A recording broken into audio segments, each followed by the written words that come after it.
health. We're going to talk about health. We have a situation where the population of Anguilla is less than 15,000 people. Less than 15,000 people. I worked for a company in California that had over 100,000 employees. These are people who work, not their children and their spouses. 100,000 people. The idea of insuring 14,000 people should be a non-issue. I'm suggesting that we have a national health insurance scheme that is, where the insurance is provided by private insurance companies, and we pay a premium through the system just like Social Security. So you pay a percentage of your salary up to a capped dollar amount. And yes, there are some people who will not be able to afford this insurance themselves, and in which case we, the citizens of this country, would subsidize it.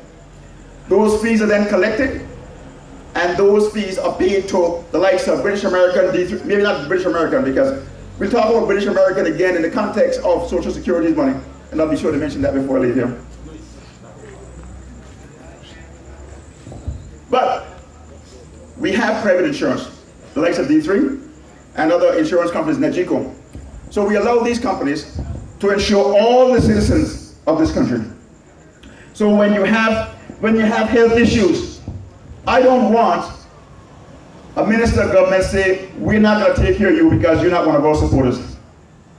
When we have cases of a catastrophic nature, where it's about brain surgery and open heart surgery, I don't want the government or any body, group of people, to decide that we don't have enough funds to take care of your major medical problem. National health insurance that is done through private insurance, but the premiums are collected through an agency like Social Security. It's doable. Guys, if we talk about working adults, we have about 5,000 local working people, and then their families. 5,000 employees to insure is a piece of cake. The smallest company that I ever worked for in the United States had about 25,000 people, 25,000 employees. Then their families, so you see a spouse, 50,000, a couple of children, 100,000 people are insured. So to insure 15,000 people, and not a lot of people to insure. Guys, this is doable, and quite frankly, it should have been done a long time ago. I heard the Minister of Finance, Mr. Victor Banks, say on radio that this should be a priority in the next government. In the next government? This is a man who's been elected since 1981. So why is it going to be a priority in the next government? This should have been a priority, period. Because we have too many of our citizens without adequate health care. And as a consequence, some people are dying prematurely. Anguilla has a serious problem with hypertension, high blood pressure, and diabetes. Major, major problem.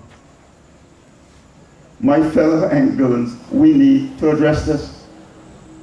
We need to address it with primary care. If we're going to have an insurance scheme, there's got to be a focus on primary care. Primary care basically says, at least twice a year, you go to the hospital, not necessarily the hospital, the clinic, you have your pressure checked. You have your sugar tested. And if it turns out that there's an issue, we start addressing the problem immediately. Meanwhile, we have programs on radio on a regular basis that speaks to what you need to do to improve your health. Like walking, like not eating, using too much salt, too much fat. Yeah? We can have a healthier society. Our people in this country can have a much better life. I'm a vegetarian. And my wife got me under heavy manners. I eat no meat. Yeah? I eat no meat. Yeah? I don't eat cheese. I don't eat ice cream. But I sneak a chance once in a while and have some ice cream when she's not looking. But I eat no ice cream. Very, very regimented. That's how I live. You know why I live like that? Because I'm trying to stay healthy as I get older. But we need to talk to our people in this country about adopting a similar lifestyle. You will probably never see me driving a vehicle without my seatbelt. If you think wearing a seatbelt is uncomfortable, try wearing a neck brace for a month or two. I wear my seatbelt all the time. I wear my seatbelt. I say we take the precautionary measures so we increase the chances of having a good, healthy life. When you're driving your children, make sure they're sitting in car seats. So we do some basic fundamental things and we can be a healthier nation. So we need to focus on primary health. When you're speeding, you're putting your life at risk. You're putting the lives of other people at risk. We need to focus on that. A small, loving, intimate community. That's where we need to go. That's what I'll speak to you about. I love you enough to want you to live for a very long time, and I want you to have a very healthy life for many, many years. Love. Love, love, love. So we got to focus on those things. And I'll tell you, if I'm in government, these things are going to happen because I'm going to be like a bulldozer. Because to my mind, those are the real issues. What we fail to do in this country is to build a road to the future of the people of this country. What we boast about is putting roads, physical roads. And our government tried to impress you that they've done it. Let me tell you something. We owe $100 million to First Caribbean and Scotiabank. Over $100 million. That's for the roads, my friend. We are paying for them. So when your politicians tell you that they're putting roads, you ask them, how do they pay for them? We are paying for them through loans. We are paying for them through loans. No, don't. We are paying for that through loans. Your politician not doing stuff for you. What they need to do is what they're supposed to do is to give priority to the things that the money is being spent for. Yeah? But while we're putting in physical things that you can see, what they fail to do is to put a road to the future of this country, the youth of this country, so there's hope and there's opportunity.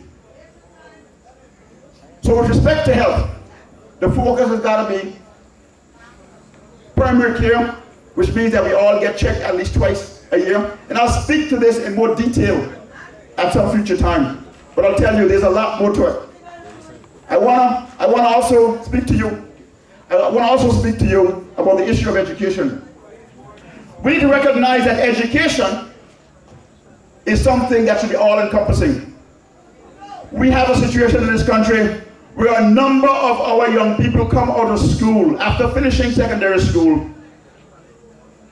They have no skills and they have no subjects.